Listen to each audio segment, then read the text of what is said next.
Alors, si les questions d'espace et de temps préoccupent beaucoup la science-fiction, ça préoccupe aussi beaucoup les scientifiques. Et on a longtemps pensé qu'espace et temps étaient deux choses indépendantes et qu'ils servaient de cadre aux phénomènes physiques. C'est ce que l'on pensait, par exemple, à l'époque de Galilée, à l'époque de Newton, où les phénomènes physiques se déroulent sur un théâtre qui est l'espace et les phénomènes se déroulent dans le temps.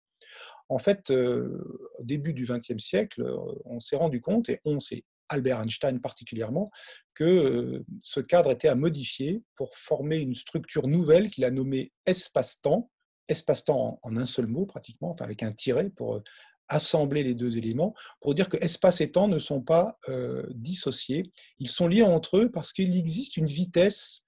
en l'occurrence la vitesse de la lumière dans le vide, qui est la même pour tous les observateurs.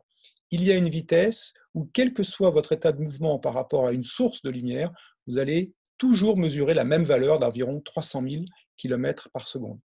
S'il existe une vitesse indépendante de l'observateur, une vitesse c'est un intervalle d'espace, une distance, divisé par un intervalle de temps, une durée, et bien s'il y a une vitesse qui est invariante, qui est la même pour tous les observateurs, alors cela signifie que intervalle d'espace et intervalle de temps doivent changer d'observateur en observateur. Et c'est ce lien intime entre espace et temps qu'Einstein a révélé dans une théorie qui s'appelle la relativité restreinte, publiée en 1905.